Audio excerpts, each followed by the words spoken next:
I don't even play Football Manager, right? But I mean, how hard can it be to go, there's £6 million, go all over the world and get me a striker for £6 million?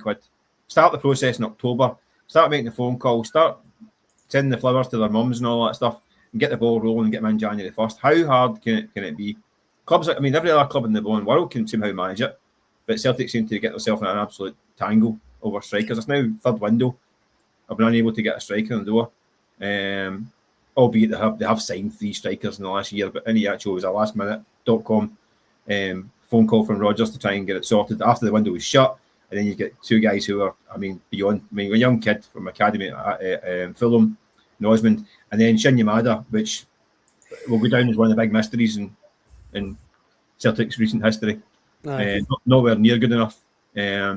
So it can't be that hard. It shouldn't be that hard, but Celtic make it hard.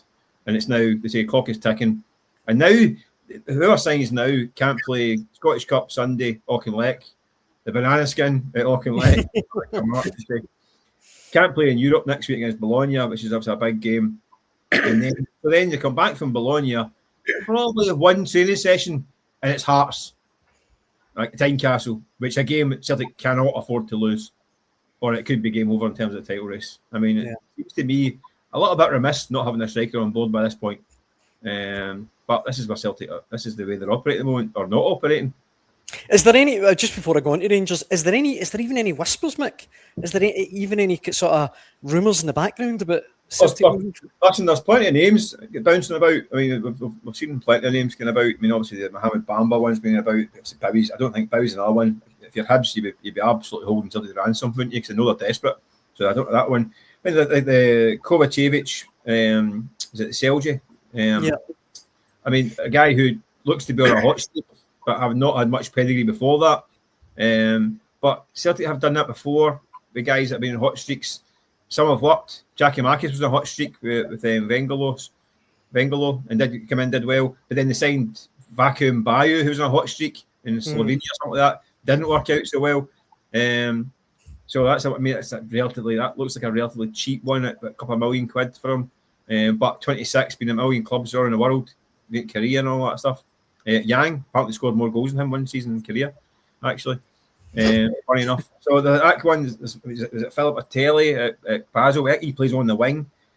And then the usual ones that they're still ticking over and waiting for calls back. So I don't know. It's not. I mean, Rangers. I mean, people say it's a difficult window, but Rangers and Hearts are making it look a lot easier. That's for sure. Going out and getting guys. I mean, different kind of markets they're operating in. Rangers are going for tried and tested guys who are put at a level. Less of a gamble, it looks like, but more investment, obviously. Hearts are doing their kind of James Town analytics, finding guys in kind of under nooks and crannies, under rocks that they hope they're going to be superstars or the next batch. But anyway, but Celtic seem to be just flat about. Martin O'Neill making phone calls to agents and trying to get guys on loan. It's a slight contrast, isn't it? You obviously mentioned Bowie there, right? And whether Celtic are in for him or no, we don't know. We know Hibs would be looking for a big fee, obviously. But no, when you think of everything that you've said, even the last couple of nights, the other night we were talking about Martin O'Neill being left in this position where he's looking at video clips and people are handing him players to look at, and he's not been in the game for 6-7 years, whatever it is. For me, Bowie would be the obvious one for them in terms of a no risk signing. Now they've got money in the bank. The board must know the fans are cracking up and just desperate for a striker. So rather than scouring your Croatia and Sweden and guys like you mentioned takes time and takes a proper recruitment department, which clearly they've no got at the minute. Now Bowie, it might be difficult to get Bowie, but there's money there. Why not just go and get him? Why not act like champions, act like a proper football club and go and get one of the best strikers in Scotland?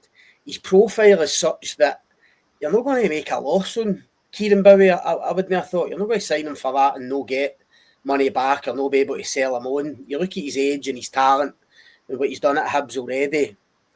I think if you're Celtic, if you're the board or you're the manager and you're struggling and time's getting away from you in this window, you just go and get somebody like Bowie, who you know is tried and tested in this league, and he's the type of striker.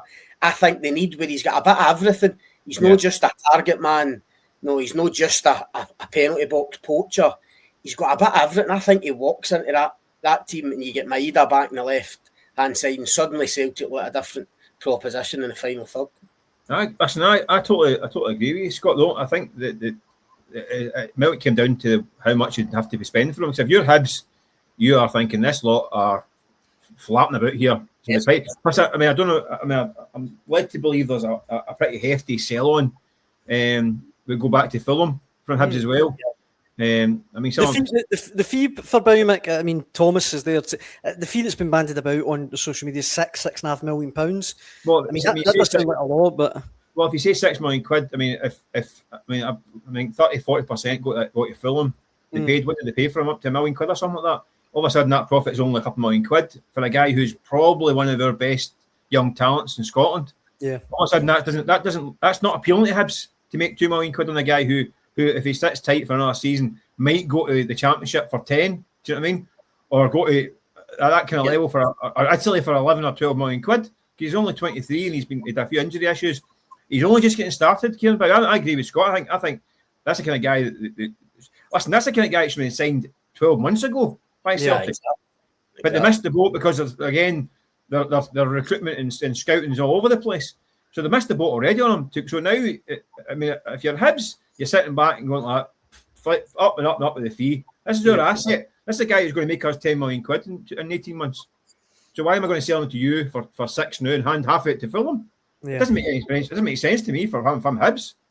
Because they see him, his graph is going up the way and he's not even at the top of it yet. So, but if you're Celtic, you go and twist the arm and put money on the table. But the problem with Celtic is they don't know who's going to be the manager in the summer. So they're not going to go and spend, I mean, they might see it as a gamble, but 6, 7, 8 million quid. I mean, if the right guy comes along, they probably will. But again, it's the next manager might think, I don't want that kind of striker. That's not the profile I want. I want a kind of Kyogo-esque kind of striker, a little kind of live wire or something different, or I want to play 3-4-3 again. You never know. I mean, you just don't know what's around the corner. So Celtic are stuck in limbo. They don't know who the manager is going to be, so they're thinking, do they go and spend 25 million quid in this window, which in theory could win them the league, but might leave them an issue in the summer. But they're kind of stuck. So they're now about trying to get loan deals and trying to a combination of kind of longer term guys that might do a job for the future that they think might be useful for the next manager and all that stuff. But it's just all disjointed, really. I mean, you're like Scott, you're saying there that Martin was sitting with us the other day, and he explained to us what was happening. It's almost like your jaws on the floor. You're thinking, he's saying, "Oh, the agents will offer you a player and they send you these clips and all that stuff." But you know that's only the best part. So you go and look at the 90 minutes and these games and all that stuff. And I'm thinking that's the cart after the horse. I mean, surely the clips are getting watched in October for January rather than having to go, there's the name, there's the clips. It's the clips then. I mean, I don't know. Celtic Martin Neil's having to go and do this with Sean Maloney and run about trying to get players in, which is just a nonsense, really. Really is a nonsense for a club the size of Celtic who think they're a Champions League outfit, who think they're in the market along the likes of your Brightons and your Brentfords and your Midtjyllands and your Bruges and all these teams that are viewed as kind of progressive European recruitment production line style clubs. Celtic think they're in that mould. It turns out they're not. They're not. And by a long stretch, they're not. Because their head of operations is gone and apparently taking the shot glass with them. No, I couldn't agree more.